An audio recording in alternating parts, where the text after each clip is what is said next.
تقریباً 41 روپے ہے, تو پیک آورز 48 روپے ہیں. اور ٹیکسز اس کے بعد ٹیکسز اس کے بعد انفارچونیٹلی ایڈ ہوتے ہیں, جو کہ 30 چارجز ہیں, فیول ایڈجسٹمنٹ پرائسز ہیں, جہاں آئی پی پیز کمپنیز بجلی نہیں بھی بنا رہی, وہاں پر بھی انہیں پیمنٹس کی جا رہی ہیں, جو ایک اسکینڈل آج کل. بالکل. اب یہ ڈیمانڈ جو ڈیمانڈ سائڈ مینجمنٹ, جو انرجی ایفیشنسی کی طرف ہمیں جانے کا, یہ گورنمنٹ کا ایک بہت بڑا ریفارمز ایجنڈا بھی ہے.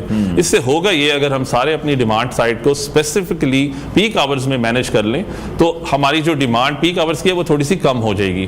اس وقت گورنمنٹ کو ایڈیشنل کیپیسٹی لگانی پڑتی ہے یہ جو پیک آورز کی جو ڈیمانڈ ہے اس کو مینیج کرنے کے لیے, جو کہ بعد میں صبح کے ٹائم بالکل ڈائی ڈاؤن ہو جاتی ہے, اتنی زیادہ نہیں رہتی. تو وہ جو ایکسٹرا ہم کیپیسٹی لگاتے ہیں جو کہ باقی سارا دن نہیں رہتی, اس کے لیے پھر ہمیں مزید کیپیسٹی چارجز دینے پڑیں گے. لیکن جب ہم دوسری طرف مارکیٹس کو اگر دیکھیں تو جو کمرشل علاقے ہیں وہاں پر تو پیک آورز میں ہی کام ہونا ہے. اگر ہم مالز کی بات کر لیتے ہیں, شاپس کی بات کر لیتے ہیں, مارکیٹوں کو دیکھتے ہیں, تو وہاں پر تو پھر اس کا مطلب جو تاجر ہیں ان کے لیے تو بڑی مشکل ہے, وہ تو اپنا کاروبار بند نہیں کر سکتے. بالکل. انفارچونیٹلی آپ نے غور کیا ہوگا, کوئی پلاننگ نہیں ہے. ہاں, اس انفارچونیٹلی میں یہی آپ کو بتا رہا ہوں کہ آپ نے نوٹ کیا ہو کہ حکومت نے کئی دفعہ مارکیٹوں کو جلدی بند کرنے کی کوشش کی ہے, لیکن انفارچونیٹلی ہمارا جو معاشرہ ہے, جو یا ہمارا جس ماحول میں ہم رہتے ہیں, ہمیں عادت ہے کہ ہم 8 بجے یا 7 بجے کے بعد ہی شاپنگ کے لیے نکلتے ہیں. تو حکومت نے تو اس پہ کوشش کی ہے, لیکن انفارچونیٹلی وہ کامیاب نہیں رہ پائے. لیکن اس میں اگر ہم آگے مزید اس پہ اگر ہم فارورڈ جائیں تو کہیں نہ کہیں اس چیز کو مینیج کرنے کی ضرورت ہے, اور اسی لیے ریفارمز ایجنڈا پہ بھی کام ہو رہا ہے کہ اس کو کس طریقے سے مینیج کیا جائے. ٹھیک ہے. اچھا, یہ تو کچھ وہ طریقہ کار ہو گئے جس کے تحت ہم اپنے بل کو بچا سکتے ہیں. ایک جو آج کل ہم دیکھ رہے ہیں کہ دھڑا دھڑ گھروں میں سولرز لگ رہے ہیں, اس حوالے سے آپ کیا گائیڈ کرنا چاہیں گے کہ جو سولر پینلز ہیں, سولر انورٹرز ہیں, یہ کتنے کو ایفیشینٹ ہیں گھروں کے لیے, کتنی سیونگ ہم ان سے کر سکتے ہیں؟ جی, یہ تو بہت ہی زیادہ ایفیشینٹ اس وقت ہوئے ہیں. اور اگر پرائس کی بات کی جائے تو پرائس کی تو اس وقت جو مسلسل پچھلی ہسٹوریکلی لو لیول پہ آئے ہوئے ہیں, اراؤنڈ 36-37 روپیز پر واٹ پہ پینلز آئے ہوئے ہیں. انورٹرز بھی ابھی مزید سستے ہوئے ہیں, جس کی وجہ سے اگر آپ دیکھ رہے ہیں کہ لوگ اس کو مزید دھڑا دھڑ لگا رہے ہیں سولر پینلز کو. ٹھیک ہے. انہی سولر پینلز کے ساتھ اگر جو میں نے آپ کو پہلے انرجی ایفیشنسی کی تھوڑی سی ٹیکنیکس بتائی ہیں, تو آپ اپنا بل کافی حد تک زیرو بھی کر سکتے ہیں, اور اس سے بہت زیادہ آپ کو فائدہ ہوگا. سولر پینلز کا یہ ہے کہ اس وقت جو نیٹ میٹرنگ کی رجیم گورنمنٹ نے لانچ کی ہوئی ہے, اس سے آپ اپنا بل زیرو بھی کر سکتے ہیں. جو آپ کے پاس ایکسٹرا یونٹ ہے وہ آپ گورنمنٹ کو واپس بھی بیچ سکتے ہیں. اس کا بھی ریٹ تقریباً 22 روپے پچھلے سال تھا, اس وقت تک وہ 27 روپے پہ ہو گیا, مزید 5-7 روپے بڑھ گیا. تو یہ حکومت, یہ عوام کے لیے ایک بہت بڑا پلس پوائنٹ ہے کہ وہ سولر پہ اڈاپشن پہ جائیں ایز سون ایز. ٹھیک ہے. لیکن دوسری طرف ہم نے یہ بھی دیکھا کہ اس سال جتنے بھی حکومتی وزراء تھے, کچھ ہنٹس ان کی طرف سے دیے گئے کہ شاید سولر پر بھی کوئی پابندی ہوگی یا سختی ہوگی, کہ اگر لوگ اتنی بجلی بنانا شروع کر دیں گے تو جو ہم سسٹم میں بنا رہے ہیں, جو آئی پی پیز کے ساتھ ہمارے معاہدے ہیں, وہ ہم کس کو بیچیں گے؟ جی, لیکن اب دیکھیں, یہ تو ایک مارکیٹ کا فینومنا ہے. اگر ایک طرف سے ایک چیز مہنگائی ہو رہی ہے, تو حکومت جو عوام نے اس نے سکھ کا سانس لینے کے لیے کسی اور چیز کی طرف تو ریورٹ کرنا ہی ہے. تو اس میں اگر ان کو لاس بھی ہو رہا ہے تو, لیکن اب حکومت نے جو عوام ہے اس نے تو کسی طرف جانا ہے. عوام اس وقت بہت زیادہ بیٹریز والی سائڈ پہ بھی شفٹ کر رہی ہے کہ وہ پیک آورز کی طرف, جب سولر ایک دفعہ چلا جاتا ہے تو وہ جب دوبارہ گرڈ پہ آتے ہیں اور اپنی پیک آور کنزمپشن کو بڑھاتے ہیں, تو اس کو کیٹر کرنے کے لیے عوام اس وقت بیٹریز کی سائڈ پہ بھی بہت زیادہ توجہ دے رہی ہے کہ ہم 4-5 گھنٹے کے لیے بیٹریز انسٹال کریں اور اپنے پیک آورز کی کنزمپشن کو زیرو کر دیں. ٹھیک ہے. اچھا, سولر کے اس پروسیس کے بعد ہم دیکھتے ہیں کہ سب سے اہم جو ہے وہ ہے نیٹ میٹرنگ, اور نیٹ میٹرنگ کی بھی اب کاسٹ ہم دیکھتے ہیں. اگر آپ نے گھر میں بھی کوئی سیٹ اپ لگوانا ہے تو 1 سے 1.25 لاکھ روپیہ وہ فیس لی جا رہی ہے, جس میں کچھ ادارے ملوث ہو چکے ہیں لیسکو واپڈا کے ساتھ. اگر ہم دیکھیں پنجاب کی اگر ہم بات کر رہے ہیں, تو یہ اتنی فیس زیادہ کیوں ہو چکی ہے؟ ایک گرین میٹر لگ رہا ہے, اس کے لیے ایک فائل دی جا رہی ہے, لیکن وہ جو اوپر کے پیسے ہیں وہ کافی لوگوں کی جیبوں میں جا رہے ہیں. جی, بس اب یہ ایک انفارچونیٹ ریالٹی ہے. جیسے اگر آپ نیٹ میٹرنگ کا پروسیس کی بات کریں تو اس کی تقریباً 50 سے 60 ہزار روپے کی قیمت ہے. بالکل, کیونکہ میٹر کی کاسٹ تقریباً کوئی 40 ہزار روپے کے قریب میٹر کی کاسٹ ہے, کچھ فائل بنانے کی کاسٹ ہے, کچھ ڈیمانڈ نوٹس کی کاسٹ ہے.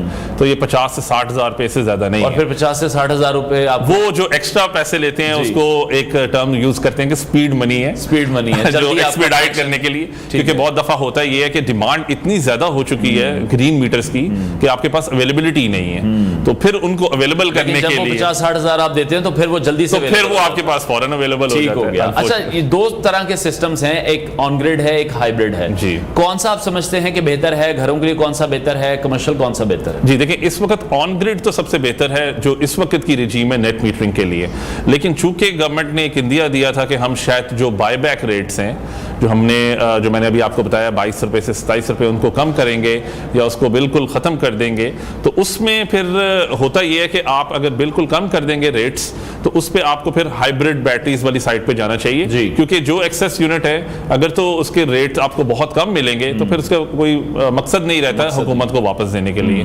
تو اٹ از مچ بیٹر کہ آپ نے جو ایکسٹرا یونٹس حکومت کو دینے وہ آپ بیٹریز میں اسٹور کر لیں اور اپنے جو دوسرا جو اپنے شام کے ٹائم آپ استعمال کر دیں. لیکن بیٹریز اس وقت چونکہ تھوڑی سی کاسٹلی ہیں تو اس وجہ سے لوگوں کے لیے وہ فیزیبل نہیں ہے. لیکن میں آپ کو یہ بتا دوں کہ نیکسٹ 2-3 ایئرس کی پروجیکشن ہے کہ بیٹریز اتنی لو ہو جائیں گی, اتنی ان کی قیمت کم ہو جائے گی کہ عوام بہت ایزیلی ان کو خرید پائے گی, اور یہ ایک بہت بڑا چیلنج ہو جائے گا حکومت وقت کے. اس کی کیا ریزن دیکھ رہے ہیں آپ بیٹری کی پرائسز نیچے آنا؟ کیونکہ ہمارے ملک میں تو پرائسز ہمیشہ سے اوپر ہی گئی ہیں. جی ہمارے ملک میں اوپر گئی ہیں, لیکن جو گلوبلی اس کی جو ٹرینڈ ہے نا وہ نیچے جا رہی ہیں. ان کے اندر نئی جدت آ رہی ہے, ڈفرنٹ قسم کی وہ ٹیکنالوجیز کی بات کر رہے ہیں. اس وقت ہمارے ملک میں تو کسٹم ڈیوٹیز بھی ہیں بیٹریز کی, لیکن اس کے باوجود بھی بہت سارے لوگ اپنے کم از کم 3 سے 4 گھنٹے کو آف سیٹ کرنے کے لیے نا پھر بھی بیٹریز پہ جا رہے ہیں, چاہے وہ لیڈ ایسڈ بیٹریز لگا رہے ہیں یا لیتھیم ہے, لیکن لوگ اس پہ آہستہ آہستہ سلولی شفٹ ہو رہے ہیں. اچھا, مارکیٹ میں ہم دیکھ رہے ہیں کیونکہ ہیں تو ایٹ دی اینڈ ہم لوگ جگاڑ کوئی نہ کوئی نکال لیتے ہیں, کیونکہ انورٹرز بہت مہنگے ہیں. کوئی 2 لاکھ کا انورٹر ہے, کوئی 4 لاکھ کا انورٹر ہے, تو کوئی جگاڑی انورٹرز بھی میں نے مارکیٹ میں دیکھے, کوئی 30-40 ہزار کا انورٹر بھی مل رہا ہے. وہ کس طرح سے کام کر رہا ہے, وہ کتنا صحیح ہے, وہ کتنا خراب ہے؟ دیکھیں, میں تو آپ کے فورم سے یہی کہوں گا کہ جگاڑی انورٹرز کی طرف نہ جائیں, کیونکہ آپ کی رقم ہے, آپ نے کچھ پیسے لگائے ہوتے ہیں, تو اس میں تھوڑا سا اگر آپ اور پیسے ملائیں تو آپ کو بہت ایک اچھے لیول کے بھی انورٹرز اچھے مل جاتے ہیں, تقریباً 80-90 ہزار 1 لاکھ تقریباً, جس میں آپ 1 سے 2 کلو واٹ کے اپنا آرام سے سسٹم لگا سکتے ہیں.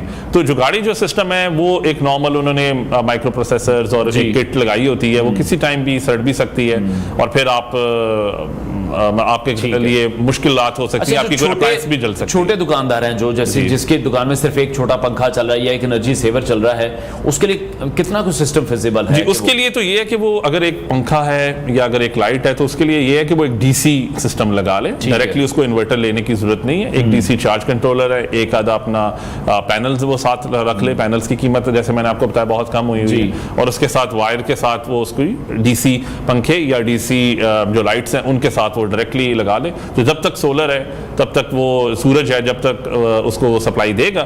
اگر اس نے شام کے ٹائم بھی سپلائی لینی ہے تو ایک چھوٹی سی ڈی سی بیٹری لگا دے جو کہ اس کو بیک اپ بھی دے دے گی اس کو, وہ پھر اس طریقے سے ڈی سی انورٹر لگا دے. یہی سسٹم ہم پھر اپنے جو دیہات ہیں, جو دور دراز کے علاقے ہیں, جہاں گھروں میں ہم دیکھتے ہیں کہ ایک پنکھا ہے, ایک بجلی ہے, ان کے لیے بھی یہ سسٹم بڑا فیزیبل ہے اور سستا بھی ہو چکا ہے. بالکل, یہ فیزیبل ہے اور وہ استعمال بھی کر رہے ہیں, بلکہ اس کو ایک اسپیسیفک ایک ٹپیکل اس کا نام بھی ہے, اس کو کہتے ہیں سولر ہوم سسٹم سولوشن. ٹھیک ہے, یہ ایک چھوٹا سا ایک ڈبہ ہوتا ہے, اس کے اندر ایک کٹ لگی ہوتی ہے, ساتھ آپ نے اپنا سولر پینلز اس کو ساتھ plug in play type system ہے. ٹھیک ہے, اور اس پہ بہت ساری حکومتوں نے, پروونشل گورنمنٹس نے, بلکہ سندھ نے بھی ابھی ریسنٹلی ایک ایگریمنٹ سائن کیا تھا جس میں 2 لاکھ اس طرح کی وہ کٹس دیہاتوں میں دے رہے ہیں. ٹھیک ہے, پنجاب نے بھی یہ بہت ساری سپلائی کی ہیں اور اس کی کاسٹ بھی کوئی بہت زیادہ نہیں ہے. ٹھیک ہے, اور جو سولر پینلز ہم دیکھتے ہیں مارکیٹ میں اویلیبل ہیں, اس میں بھی بہت سے برانڈز ہیں, اس میں بھی ہم دیکھتے ہیں ڈفرینٹ کوالٹیز آ گئی ہیں.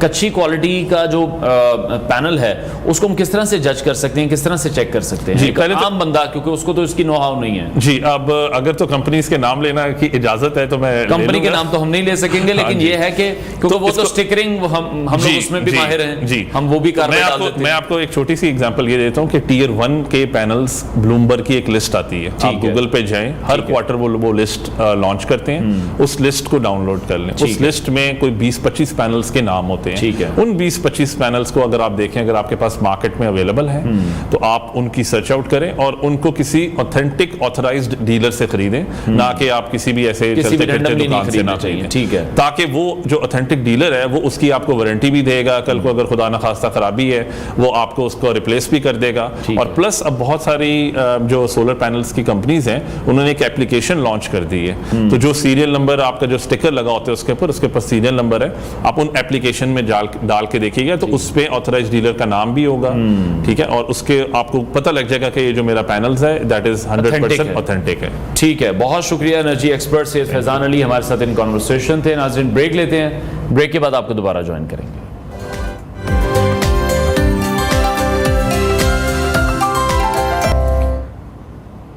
Welcome back to new Pakistan. ناظرین, گورے رنگ کی قدر و قیمت کسی بھی زمانے میں کم نہیں ہوئی. پرانے زمانے میں خواتین رنگ گورا کرنے کے لیے مختلف اشیاء اور جڑی بوٹیوں کا استعمال کرتی تھی, لیکن جیسے جیسے زمانہ آگے بڑھتا گیا ویسے ویسے قدرتی چیزوں کی جگہ کیمیکل اور ملاوٹ شدہ اشیاء نے لینا شروع کر دی ہے. جہاں ایک طرف ان کے فوری فائدے ہیں تو وہیں دوسری طرف ان کے نقصانات بھی ہیں. جبکہ اس کے برعکس اگر آپ قدرتی اشیاء اور جڑی بوٹیوں کا انتخاب کرتے ہیں تو اس کے کوئی بھی منفی اثرات نہیں ہوتے, بلکہ یہ اندرونی اور بیرونی طور پر فائدہ ہی پہنچاتے ہیں. لیکن آج کے دور میں مسئلہ یہی ہے کہ ان قدرتی اشیاء اور جڑی بوٹیوں کو کیسے حاصل کیا جائے. نہ تو کسی کے پاس اتنا وقت ہے کہ وہ جنگلوں میں جا کر انہیں لائے, اور نہ ہی ہر کسی کو ان کی پہچان ہے. آج کے اس سیگمنٹ میں ہم آپ کو بتائیں گے کہ کیسے آپ اپنی روزمرہ کی جو غذائیں ہیں, قدرتی مشروبات ہیں, جوسز ہیں, فروٹس ہیں, ویجیٹیبلز ہیں, ان کے ذریعے گھر بیٹھے آپ اپنے جو سکن ہے اس کو بہتر بھی کر سکتے ہیں. اسی پر بات کرنے کے لیے ہمارے ساتھ موجود ہیں ہربلسٹ ڈاکٹر فیصل سید نے اسٹوڈیو میں جوائن کیا. ڈاکٹر صاحب بہت شکریہ آپ کے وقت کے لیے. آلویز پلیجر جناب. سر تھینک یو سو مچ. اچھا, سب سے پہلے تو میں جاننا چاہوں گا, ایک بہت زیادہ انسیکیورٹی ہم سب کو رنگ کو لے کر, خاص طور پر جو جتنے بھی ہم ایشین پیسیفک لوگ ہیں, پاکستان کی بات کر لیں, ہندوستان کی بات کر لیں یا بنگلہ دیش کی بات کر لیں, تو یہاں پر اتنی زیادہ انسیکیورٹی کیوں ہے اپنے کلر کو لے کر؟ اچھا, ایسے اگر اوور آل ہم دیکھتے ہیں تو پھر پوری دنیا میں ہی ہے. ٹھیک ہے. اب جو گورے ہیں وہ اپنے ٹیننگ کریمز لگا کے, آپ کو پتہ ہے بیچز پہ جاتے ہیں, دھوپ میں بیٹھتے ہیں تاکہ وہ تھوڑے سے ٹین ہو جائیں. ہم چاہتے ہیں کہ ہم تھوڑے سے گورے ہو جائیں. تو یہ شاید ایک انسانی فطرت ہے کہ جو اس کو ملا ہے وہ اس پہ اتنا خوش نہیں رہتا, اس کو کچھ الگ چاہیے ہوتا ہے. ٹھیک ہے. دوسری بات یہ ہے کہ یقیناً ہمارے معاشرے میں گورے رنگ کو تھوڑی سی ایکسٹرا اہمیت دی جاتی ہے. انفارچونیٹ ہے, میں اپنے کلینک پہ جو لوگ آتے ہیں ان کو سمجھاتا ہوں کہ بھائی اس سے نکلیں, اس سے نکلیں, ورنہ بچے اور بچیوں کی زندگیاں بڑی خراب ہو رہی ہیں. بالکل. لیکن انفارچونیٹلی وہی والی بات بار بار کہ ہمارا معاشرہ ایسا بن چکا ہے کہ اس میں ہمیں گورے رنگ کو تھوڑا سا پرائرٹی دی جاتی ہے. اب اس کے لیے کرتے کیا ہیں لوگ کہ بہت ساری ایسی کریمز, بہت ساری ایسی چیزیں استعمال کر لیتے ہیں جو پھر بعد میں ان کے لیے نقصان کا باعث بنتی. ٹھیک ہے. اچھا, فوری رزلٹ تو پھر انہیں مل جاتا ہے, لیکن پھر لانگر رن میں ہم دیکھتے ہیں کہ اس کے پھر بہت زیادہ نقصانات ہیں. میں چاہوں گا اسپیسیفکلی آپ ضرور بتائیں, کیونکہ عام طور پر ہمارے ملک میں بہت عام ہے کہ آپ میڈیکل اسٹور پہ گئے ہیں, آپ نے رنگ گورا کرنے والی کریم لے لی ہے وداؤٹ اینی پرسکرپشن, ڈاکٹر کی کوئی اس میں ایڈوائس نہیں شامل ہے, اور میڈیکل اسٹور جو وہاں پر کاؤنٹر کے اس پر جو انسان کھڑا ہے وہ اپنے آپ میں اتنا ایکسپیرینسڈ ہے کہ وہ آپ کو خود سے ہی سب کچھ گائیڈ کر دیتا ہے. اچھا دیکھیں, اب اس میں اوور دی کاؤنٹر تو کریمز ہیں جس کے لیے کوئی بھی ہمارے لاز نہیں ہیں, آپ لے سکتے ہیں. وائٹننگ کریمز جتنی بھی ہیں دو طرح کی آتی ہیں. ایک تو وائٹنگ کریمز وہ ہیں جس میں لیڈ مرکری وغیرہ ڈالی ہوئی ہوتی ہے. ٹھیک ہے. دوسری وہ ہے جو فارمولا کریمز کے نام سے بیوٹی پارلرز پہ اور سیلونز پہ مل رہی ہوتی ہیں. ٹھیک ہے. وہ 3-4 کریمز کو مکس کرتے ہیں, خواتین کو یا آدمیوں کو بھی, اب تو آدمیوں کو بھی اتنا ہی شوق ہے, میں تو یہی دیکھتا ہوں, تو ان کو دے دی جاتی ہے اور وہ ہفتے 10 دن میں یقیناً گورے بھی ہو جاتے ہیں, ان کا رنگ صاف ہونا شروع ہو جاتا ہے. لیکن ایک بات سمجھنی چاہیے کہ ہم ایکسٹرنلی تھوڑا بہت تو رنگ کو فرق کر سکتے ہیں, لیکن ہم جب تک اپنا میلانن جو اللہ تعالیٰ نے ایک پگمنٹ دیا ہے جی اس کو جب تک نہیں روکیں گے ہم انٹرنلی, اس وقت تک ہم ایکسٹرنلی بہت زیادہ کوشش کر کے بھی اپنے رنگ کو فیئر نہیں کر سکتے. ٹھیک ہے. اور اس کے سائیڈ افیکٹس کیا ہوتے ہیں, کیونکہ یہ کریم آپ کو آرٹیفیشلی وائٹ کر رہی ہوتی ہیں, تو پھر آپ کی اسکن تھن ہونا شروع ہو جاتی ہے, وینس نظر آنا شروع ہو جاتی ہیں, سینسٹیوٹی بڑھ جاتی ہے, اور ایون خدا نخواستہ کینسرز تک کی سچویشنز بن جاتی ہیں. ٹھیک ہے. اچھا, تو پھر جیسے آپ نے میلانن کی بات کی ہے کہ انٹرنلی بھی ہمیں سسٹم کو ٹھیک کرنے کی ضرورت ہے, تو پھر کون سی ایسی غذائیں ہیں, ویجیٹیبلز اگر ہم ذکر کر لیں یا ہم فروٹس کی بات کر لیں یا ان کے جوسز ہیں, ڈیلی روزمرہ کی جو کھانے کی چیزیں ہیں, ان پر رہ کر ہم کس طرح سے بہتری لا سکتے ہیں؟ اچھا دیکھیں, میلانن کو بہت زیادہ کنٹرول ہم نیچرلی نہیں کر سکتے. ٹھیک ہے. ٹھیک ہے. ایک